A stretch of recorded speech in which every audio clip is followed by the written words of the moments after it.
नमस्कार। प्रारंभ पर आप सभी का स्वागत। मैं अवनीश, हमारे साथ हैं व्यालोक जी। व्यालोक जी, बहुत-बहुत स्वागत, नमस्कार। जय जय सिया राम। जय जय सिया राम। दर्शकों, सबसे पहले तो प्रारब्ध परिवार के 3 लाख की संख्या होने की आप सभी को बहुत-बहुत बधाई। आप सबके स्नेह, प्यार और आशीर्वाद की वजह से ये नंबर्स आए हैं और प्रारब्ध की यात्रा अभी बहुत आगे तक है। विश्वास है कि आप अपना स्नेह ऐसे ही बनाए रखेंगे। व्यालोक जी, आपको भी बहुत-बहुत बधाई, बहुत-बहुत धन्यवाद। प्रारब्ध के सभी दर्शकों, श्रोताओं, संपादक जी का खास तौर से और हमारी पूरी टीम का बधाई, आभार, स्नेह, अभिनंदन और सभी दर्शकों, श्रोताओं, माई बाप को बहुत बहुत प्रणाम। सविनय निवेदन कि भाई साहब, बहनों, माताओं, बहनों या जो भी हैं, दोस्तों, कृपया इसको रोके नहीं, इस सिलसिले को चलने दें, क्योंकि आप लोग सब जानते हैं कि हमारे कंटेंट की वजह से पूरे इकोसिस्टम में क्या दिक्कतें हैं, किस तरह से स्ट्राइक्स होती हैं, किस तरह से हम लोग फंसते हैं। तो इसलिए कृपया आपने सब्सक्राइब किया हुआ है और लोगों से भी करवाएं, कारवां को रोकने न दें, आगे बढ़ें जी। थैंक बिल्कुल, यू। बिल्कुल व्यालोक जी, बहुत-बहुत बधाई हो एक बार आप सभी को। व्यालोक जी, पत्रकारिता में आप तो खैर मजे हुए पत्रकार हैं। पत्रकारिता में एक शब्द हुआ करता था, सूत्र आधारित पत्रकारिता। पूरा का पूरा एक फिलॉसफी है जर्नलिज्म की और बड़ी गंभीरता से है। आज अलग बात है कि खुद मीडिया के अपने किए गए कुछ ऐसी कारगुजारियां हैं जिसकी वजह से वो गंभीरता मीडिया अब खोता जा रहा है। लेकिन ऐसे-ऐसे लोग जिनको राजनीति करने की भी तमीज़ नहीं है, मैं बिल्कुल ज़िम्मेदारी से कह रहा हूँ, जिन्हें राजनीति करने की भी तमीज़ नहीं है और उनका एक ही सर्टिफ़िकेट है कि वो किसी पिता के पुत्र हैं और वो पिता अपने एक रसूख के बल पर एक राजनीति एस्टेब्लिश किए हुए, कैसे भी किए हुए हैं। मैं बात कर रहा हूँ तेजस्वी की, जो कि बिहार के भूतपूर्व डिप्टी सीएम भी रहे हैं भैया और उन्होंने किस पर व्यंग किया ये तो समझने की बात है गंभीरता से। हालाँकि वो तुकबंदी मिला रहे थे या ऐसी कौन-सी तरकीब वो उसमें लगा के सूत्र आधारित को सामने-सामने उन्होंने कहा मूत्र, सूत्र, मूत्र, ये कौन-सा सूत्र है? मैं देखिए फिर सूत्र पे आ गया व्यालोक जी। आखिर ये क्या किसका मज़ाक उड़ाना चाह रहे थे तेजस्वी और किस स्तर पर राजनीति को ले जा रहे हैं बिहार के? कोई मजाक नहीं उड़ाना चाहता था वो फेलस्वी, उसकी भाषा ही यही है भाई। नवी फेल है वो। एक परिचय उसका ये भी है और दर्शकों श्रोताओं के लिए मैं 2-3 परिचय और भी दे दूं। आपने एक ही परिचय दिया कि डिप्टी सीएम था, नहीं, नवी फेल है साहब। और वह उस व्यक्ति का बेटा है जो घोषित अपराधी है और जिसका नाम एक अनोखे रिकॉर्ड से जुड़ा हुआ है कि सांसद की अयोग्यता जब हुई थी सजा याफ्ता होने की वजह से, तो उसमें वो पहले या दूसरे नंबर पर है उसका बाप। ये भी उसका एक परिचय है। उसका एक परिचय ये भी है कि वह पैदा होने के समय ही अरबपति था और उसका एक परिचय ये भी है कि वह पैदाइशी आरोपित भी है, क्योंकि उसके नाम पर भी बहुत सारे घपले घोटाले किए उसके पिता ने, उसकी माता ने। और उसका एक परिचय ये भी है कि उसके माँ बाप दोनों मुख्यमंत्री रहे और उनके शासनकाल को पटना हाई कोर्ट ने जंगल राज की उपाधि दी थी और ये सब ऑन द रिकॉर्ड है। वो व्यक्ति जब अपना मुंह खोलेगा तो मुंह से गंदगी ही निकलेगी। इस बात को लेके बहुत साफ साफ समझने की जरूरत है। और आप देखिए, अभी सो कॉल्ड एक दिल फरेब चुटकुला जैसे सुनाया जाता है कि बिहारियों की राजनीतिक समझ बहुत अच्छी होती है, इस पर मैं बाद में आऊंगा। लेकिन उसी तरह अचानक से जब चुनाव होते हैं पूरे देश के, आम चुनाव के समय, एक अर्ध पागल, अर्ध विक्षिप्त जो व्यक्ति है, जो विषधर है, जो इस देश को टुकड़े टुकड़े करना चाहता है, उस राहुल गांधी को अचानक इस देश का सो कॉल्ड मीडिया इतना चढ़ा देता है कि राहुल का नया अवतार, राहुल आए नए रूप में, टी शर्ट पहना दिया उस बेचारे को, मछलियां दिखवाने पर मजबूर कर दिया। क्या क्या उस बूढ़े आदमी से नहीं करवा दिया भाई। 57 साल का वो व्यक्ति है, प्लीज उसकी उम्र का कुछ ख्याल करो भाई लोग। उस आदमी को उसी तरह अभी एक दिलफरेब चीज चली है कि तेजस्वी बड़े तेजी से उभर रहे हैं। 3 महीने पहले प्रशांत किशोर उभर रहे थे, अब तेजस्वी उभर रहे हैं। मतलब आपने कहा कि मीडिया की कुछ कारगुजारियां, भाई साहब मीडिया पूरी की पूरी ऐसी कारगुजारियों की दास्तान है। आपने कहा मजा हुआ पत्रकार मुझे, भाई साहब मुझे इतनी शर्मिंदगी है अपने पत्रकार होने पर कि मैंने बताना छोड़ दिया है। क्या पत्रकारिता, कौन सी पत्रकारिता कर रहे हैं भाई हम लोग। और उस 9वीं फेल के प्रेस कॉन्फ्रेंस में जहां पर सामूहिक बहिष्कार हो जाना चाहिए था, ये लोग मुंह उठा के फिर जाते हैं वहां। जिस कांग्रेस पार्टी ने बाकायदा एक पूरी सूची निकाली थी पत्रकारों की और उनके संगठनों की कि यहां हम नहीं जाएंगे, उसी कांग्रेस पार्टी का किस तरह से पत्रकार सो कॉल्ड और उनके संस्थान तलवा चाट रहे हैं ये देख लीजिए। अखिलेश यादव किस तरह से पत्रकारों के साथ व्यवहार करता है ये देख लीजिए। किस तरह राहुल गांधी करता है विषधर, किस तरह वो सभा में खड़े करके किसी को भी उसकी जाति पूछने लगता है। दोष इनका नहीं है सर ना, दोष उन पत्रकारों का है जिनको में किसी को कहीं प्लॉट चाहिए, किसी को कुछ सरकारी सुविधाएं चाहिए, किसी को कोई कार्ड चाहिए, किसी को एम्स में दाखिला चाहिए। भाई बहुत सारी चीजें हैं। आप उंगली तभी उठाने के लायक होंगे जब आप उसके काले धन से नहाए नहीं हो। आप तेजस्वी का इंटरव्यू ले रहे हैं साहब, 1-to-1 कर रहे हैं। और तेजस्वी को तो छोड़िए, चलिए उसके पास एक सलाहियत है कि उसके ही वॉज द फॉर्चुनेट जो कहा जाता है, बाकी शब्द मैं जानबूझ के नहीं कहूंगा, लेकिन जो ऐसे वारिसों को कहा जाता है, तो चलिए वो लालू का बेटा था, ये कम से कम योग्यता मान ले जाते हैं। एक पूर्व छात्र संघ अध्यक्ष जेएनयू का, जो लड़कियों को छेड़ने के मामले में दंडित हो चुका है साहब, बाकायदा फाइन भर चुका है, उसको आपने राष्ट्रीय हीरो बना दिया, राष्ट्रीय नायक बना दिया। और वो आज बैठ के बात कर रहे हैं? मैं बिल्कुल उसी की बात कर रहा हूं, मैं उसका नाम नहीं लेता हूं क्योंकि उसका जो नाम मैं लूंगा तो वो लेने लायक है नहीं सार्वजनिक तौर पर, क्योंकि उसने वही काम किया था, अपना गुप्त अंग लहराया था। और मतलब आप देखिए कि उससे 1-to-1 बड़े बड़े मीडिया चैनल, सो कॉल्ड नामी गिरामी मीडिया चैनल्स उससे बातचीत कर रहे हैं। यही होता है। इसी तरह तो फिर आप अपनी क्रेडिबिलिटी खोएंगे। और आपको आज उसने मूत्र और सूत्र की तुकबंदी मिलाई है, कल को कहीं सचमुच मूत्र न दे दे, क्योंकि ये लोग कुछ भी कर सकते हैं। आप इनसे किसी सभ्यता की उम्मीद मत रखिए, मेरे मीडिया के जितने सहकर्मी हैं, साथी हैं, क्योंकि ये उसी आदमी का बेटा है जिसके बाप ने कहा था कि मारेंगे एक मुक्का तो नाच के गिर जाओगे। याद है? लालू प्रसाद यादव का वो इंटरव्यू, जब एक रिपोर्टर को उसने कहा था, और उस चीज को कैसे मजाक में उड़ा लिया गया। वही चीज सोचिए कि वही बात अगर किसी निशिकांत दुबे ने कह दी होती, लालकृष्ण आडवाणी ने कह दी होती, छोड़िए महाराज बाकी की बात, 95 साल के आडवाणी जी ने अगर किसी को कह दिया होता, प्रेम से कह दिया होगा कि ये देंगे एक थप्पड़, तो उसका ये लोग क्या हंगामा करते। और लालू की बात तो उसको जोकर बना के, जोकर सिद्ध करके आप सारी बातें उसकी हटा देंगे। सारी बातें, चाहे उसने कभी बुरा बाल साफ करने की बात कही हो, चाहे पत्रकारों को मारा हो, चाहे लोगों के ऊपर लाठी लेकर दौड़ा हो, उसकी सारी हरकतें माफ हैं। ये इस देश का सेकुलर और सो कॉल्ड प्रोग्रेसिव मीडिया यही करता है। बिल्कुल करता रहा है। और एक चीज और, लालू की तो जबरदस्त ब्रांडिंग की गई कि खिलंदड़ आदमी, गंवाई आदमी, बदेश आदमी, और उसकी आड़ में लालू की वो तमाम असभ्यताएं, अराजकताएं जो हैं, उनको महिमा मंडित किया गया। अच्छा व्यालोक जी, अब जबकि जो मतदाता जो लिस्ट है, वोटर लिस्ट है, उसका जो एक काम चल रहा है इंटेंसिव वाला, उसमें अब तो सीधे-सीधे निकल के आ रहा है कि भैया इसमें बांग्लादेशी भी घुसे हुए हैं, इसमें नेपाली भी घुसे हुए हैं, बर्मा के लोग भी घुसे हुए हैं, बांग्लादेशी हैं, रोहिंग्या हैं, तमाम हैं। अब ये किस मुंह से कहेंगे कि भैया ये गलत काम हो रहा है, जबकि सुप्रीम कोर्ट ने भी, हालांकि एक डेट और लगी हुई है ना, लेकिन सुप्रीम कोर्ट ने भी यही कहा था कि भैया 100% हमको ये लिस्ट ऐसी चाहिए वोटर कि एक भी जो फॉरेन नेशनल है, चाहे अवैध हो, घुस के आया हो, वो नहीं वोटर होना चाहिए।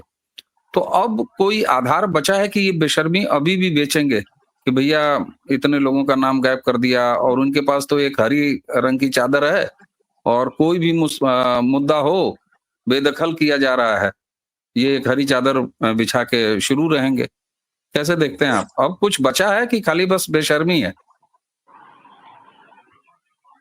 किस मुद्दे में? ये सो कॉल्ड विषधर हो या ये जो नवी फेल है, ये लोग कौन सा ऐसा मुद्दा उठाते हैं जो सचमुच तथ्य आधारित हो या जिसमें तनिक भी जान हो कहीं भी? रफाल में क्या बात थी? विषधर अभी तक बोलता रहता है। विषधर परसों आया था पटना, परसों भी बोल के गया है कि महाराष्ट्र का चुनाव हम जीत चुके थे। तो ये देश की अजीब विफलता है ना सरकार की, और ये देश का दुर्भाग्य है कि जिसको जो मन आ रहा है बोल रहा है। संवैधानिक संस्थाएं बोल कोई मतलब नहीं, प्रधानमंत्री से कोई मतलब नहीं, जिसको मन आ रहा है राष्ट्रपति को कुछ बोल दे रहा है, जिसको मन आ रहा है प्रधानमंत्री को। कहीं कोई सीमा रेखा आप खींचेंगे या नहीं खींचेंगे? मैं ये नहीं कहता कि व्यक्ति की आलोचना न कीजिए, कीजिए, व्यक्ति की कीजिए, संस्थानों की भी आलोचना करनी चाहिए, सुप्रीम कोर्ट की भी आलोचना होनी चाहिए, सब चीज की आलोचना कीजिए, लेकिन आलोचना कीजिए सर। आप जब आपको बुलाया जा रहा है तब आप आ नहीं रहे हैं। ये सारे जितने लफंगे जमा हुए थे 57 साल के बुढ़े के नेतृत्व में, ये सब के सब कहाँ गए मिलने? चुनाव आयोग से समय लिया था इन्होंने 11 बजे का। चुनाव आयोग के अधिकारी पूरी तैयारी के साथ थे। ईवीएम ईवीएम इन लोगों ने किया, कितनी बार चुनाव आयोग ने बुलाया, कहा कि प्रूव करो, आओ ईवीएम हैक करके दिखाओ, नहीं गया कोई भी। केवल झूठ बोलना और उसको बार बार दोहराते रहना, और एक लाल किताब और एक हरी चादर। उसके बाद तो हा हुसैन हम न हुए हा हुसैन, इसका मरसिया तो जारी रहना ही रहना है। और उसके बाद जाके उसी हरी चादर को लपेट के और कहना है कि हम आपके सबसे बड़े खार खा हैं, इसलिए हाँ। हमें वोट रूपी भीख दो। और मुसलमानों को ये कितना जाहिल, कितना बेवकूफ समझते हैं साहब। महागठबंधन ने इस बार दरभंगा में मुहर्रम की मुबारकबाद दी है, बधाई दी है, हैप्पी मुहर्रम कहा है। आप सोच लीजिए ये लोग मुसलमानों को क्या समझते हैं। मुझको एक और पुरानी चीज याद आ गई। और, मुझको और वो मैं सुनूंगा, और मैं ऐसे नहीं बोल हैप्पी रहा हूं मुहर्रम। आपके सामने, पूरी जिम्मेदारी से बोल रहा हूं। मेरे पास तस्वीर है साहब, बड़ा नहीं बैनर नहीं। लगवाया, मुहर्रम की दिली मुबारक। अरे मतलब क्या यार, ये गुनाह कर रहे हो तुम। कितना शोक का समय है वो मुसलमानों के लिए, कितने गम का समय है, और तुम उसको मुबारकबाद कर रहे हो। जी आपको क्या याद आया बताइए? नहीं नहीं, हमको याद आ गया उत्तर प्रदेश का समाजवाद। नेताजी अच्छा। सुभाष चंद्र बोस जी का जन्मदिन था, और रायबरेली में हाँ। समाजवादियों ने नेताजी मुलायम सिंह के नाम का केक काट दिया, क्योंकि उनके लिए नेताजी जो हैं, तो वही मुझे भी हंसी आई कि हमारे यहाँ का भाई, हम कै दिन के गंगा नहाए हैं। 2017 तक तो उत्तर प्रदेश भी उसी गंदगी में उतर रहा था अपने आप को। वो तो 2017 के बाद से सद्बुद्धि आई है। जी जी। मैं कुल मिला के बात ये कह रहा हूं सर कि देखिए, मीडिया की जो दुर्दशा हो रही है ना, वो तो अपनी जगह जायज है, उसमें कहीं कोई उससे सहानुभूति रखने की जरूरत ही नहीं है। नहीं। आप, मेरी नानी एक कहावत कहती थी, 100 जूता खाए तमाशा घुस के देखे जाए। उसके देखे जाए। हाँ। मतलब आपको अगर जूते खाने की इतनी लत है, ऐसी आदत है कि आप जूते खा के भी तमाशा देखने जाएंगे ही, तो फिर आपको कोई नहीं बचा सकता कोई है नहीं ना? बचा सकता। यह सीधी अच्छा, सी बात है। जी। एकदम। अच्छा व्यालोक भाई, ये जो सूत्र वर्सेस मूत्र वाला जो था, इस पर हम लोगों ने काफी जल्द छिड़काव कर लिया बातचीत की, और इस बहाने जो है खैर ये बताता है कि तेजस्वी की वोकैब्युलरी ही कम से कम क्या है। सूत्र के सामने वो कुछ और भी कह सकते थे, मजाक ही उड़ाना था, लेकिन अब मूत्र से आगे नहीं बढ़ पाए। अच्छा ये बताइए थोड़ी सी अब बिहार जो है इस समय चुनाव वाला है, तो थोड़ा सा पॉलिटिक्स भी, और इधर आप खुल के थोड़ी सी पॉलिटिकल जो है वो भविष्यवाणियां भी करने लगे हैं। आप बार बार कहते हैं कि चचा फिर से वापस आएंगे, यानी फिर से एक बार नीतीश कुमार। आम आदमी पार्टी ने घोषणा की है सभी सीटों पर लड़ने की, कुछ ज़मीन पर भी है कि इसको भी मतलब ये क्या समझा जाए?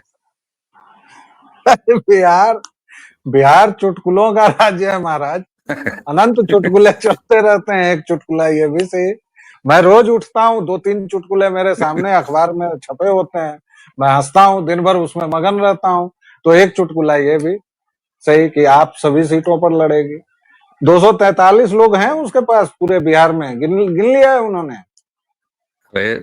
बिहार बौद्धिकों का प्रदेश है, पढ़ी-लिखी अब पार्टी है, कहें आप। बिहार बिहार बौद्धिकों का प्रदेश है।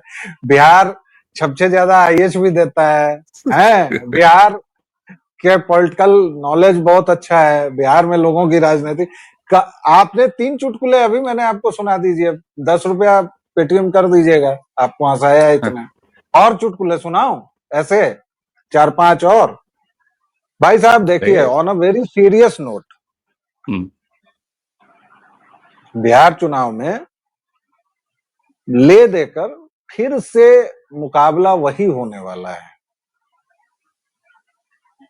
और ये प्रशांत किशोर साहब जो भी हैं, पदयात्रा करने से, पैसे देकर वॉलंटियर रख लेने से, सोशल मीडिया पर ये कर देने से लोग नेता नहीं बन जाते हैं, जमीनी नेता। हाँ, उन्होंने एक ऐसा मसला जरूर पकड़ा है माइग्रेशन का, जो किसी भी बिहारी की भाई फांस है। माइग्रेशन के मसले पर आप मुझसे बात करेंगे तो मैं तो भाई जड़ विहीन आदमी हो चुका हूं, तो मेरे हृदय में तो वो फांस है। और ऐसे कम से कम 4 करोड़ बिहारी तो हैं। सवाल ये है कि वो वोट में परिणत होगा क्या। हम लोग तो भाई अब 5-6-10 चुनाव देख चुके हैं ना। राहुल गांधी 38 बार इस देश के प्रधानमंत्री बन चुके हैं। कोई भी चुनाव होता है वो तुरंत देश के प्रधानमंत्री ही बन जाते हैं, जैसा उनके चमचे बताते हैं। बिल्कुल, तो बिल्कुल। कहने का मतलब ये है कि आरजेडी, जेडीयू और बीजेपी, इनमें मुकाबला है। बाकी ये सब जो छोटे मोटे दल हैं, हम हैं या चिराग हैं, इन सब के बीच क्या परम्यूटेशन कॉम्बिनेशन बनता है, उस पर चीजें तय होंगी। प्रशांत किशोर इस चुनाव में केवल और केवल डैमेज करेंगे। कुछ सीटों पर वो कुछ कुछ पार्टियों को बहुत ज्यादा नुकसान पहुंचा सकते हैं, खासतौर से हुँ, जो तथाकथित सेकुलर वोट है। क्योंकि प्रशांत हुँ, हुँ। किशोर के बारे में जितना भी हल्ला किया जा रहा है कि वह एक नई तरह की राजनीति कर रहे हैं, फलाना कर रहे हैं, घंटा कर रहे हैं, वो ये काहे नहीं, कौन सी नई तरह की राजनीति होती है महाराज कि चुन के आपने एक एससी को अध्यक्ष बना दिया, खिलौना अध्यक्ष, खड़गे साहब की तरह। तो आपने मतलब जाति विहीन राजनीति कर दी। चुन चुन कर आपने हुँ, मुसलमानों को ले लिया। आरजेडी के जो गुंडे बचे छंटे, वो सब के सब आपके सामने आ रहे हैं। जो जिन जिन लोगों का मैं नाम सुन रहा हूं प्रत्याशियों के तौर पर, वो सबके सब एक से एक कलाकार हैं। तो काहे की, और बिहार हुँ। की जनता उन सबको जानती है ना। तो इसलिए वो फैक्टर बहुत ये नहीं है। पुष्पम भी फिर से मैदान में आ रही हैं, उनके भी पोस्टर्स में देख रहा हूं। तो सो व्हाट। लेकिन तो इस बार तेजस्वी जिस तरह से कर रहे हैं, तेजस्वी को जिस तरह से बताया जा रहा है, उससे मुझे हुँ, डर हुँ। लग रहा है कि कहीं आरजेडी की हालत सचमुच बहुत ज्यादा खराब तो नहीं है सर। हुँ, हुँ, हुँ। क्योंकि इतनी आक्रामकता मैंने विषधर के ही कैंपेन में देखी थी। हुँ। और बिल्कुल और इस और और कहने को इस बार और क और इस बार हुँ, कांग्रेस के पास एक सुप्रिया सिंह थी। आरजेडी ने तो भर रखी हैं सुप्रिया सिंह ने, जिसमें से एक कोई भारतीय है जिसको मैं जहां तहां जब तब देखता रहता हूँ, चाय चाय करती रहती है। तो सुप्रिया सिन्हा की बिल्कुल, पूरी भीड़ है उनके पास। बिल्कुल और मुझे लगता है और ये साफ दिखाई भी दे रहा है बॉडी लैंग्वेज लैंग्वेज में तेजस्वी के, कि वो कई बार जो है, वो आक्रामक होने के चक्कर में बेपटरी हो जा रहे हैं और कई चीज़ें जैसे आप देखिए तो मंच पर न चढ़ने देना तमाम लोगों को। तो एक नहीं नहीं, ऐसे वो मैं 2 मिनट और लूंगा, वो मंच वाला रह हाँ, गया भाई साहब, प्लीज मुझे हाँ, हाँ। अगर आपकी इजाजत हो तो। नहीं, नहीं, देखिए बिल्कुल, वो बिल्कुल। वो तेजस्वी का जो असुरक्षा बोध है, हुँ, वो जो उनका डर है, वो आज से नहीं है। और खासतौर से पप्पू यादव से तो वो बहुत चिढ़ता है। उसके नवी बारे में फेल। तो आप कई बार और बता चुके पप्पू हैं, यादव बिल्कुल। के बारे में मैं कई बार बोल चुका हूँ, कई बार बात कर चुका हूँ, तो वो इसलिए क्योंकि यादवों में दो गुट न बन जाए भाई। दूसरा हम्म नेता कोई भी होगा तो वो दूसरा ध्रुव हो जाएगा ना यादवी शक्ति का। और वो वो तेजस्वी तेजस्वी जो कभी अपने नहीं भाई को चाहता नहीं है। बर्दाश्त कर पाए, है कि नहीं? जी तेजस्वी का तो वो डर बिल्कुल। दिखाई देता है कि जो अपने भाई तो तक को काट डाला, हाँ, अपने तमाम मामाओं को दूर करना, तो एक तरह से सेम भूमिका कितनी मतलब नजदीकी है। आप अखिलेश यादव की अगर राजनीति देखेंगे, उनके जो है मुलायम सिंह के बाद किस तरीके, और मुलायम सिंह के सामने ही किस तरह सुरक्षा की भावना से ग्रसित थे, यही कुछ तेजस्वी में दिखाई देता है।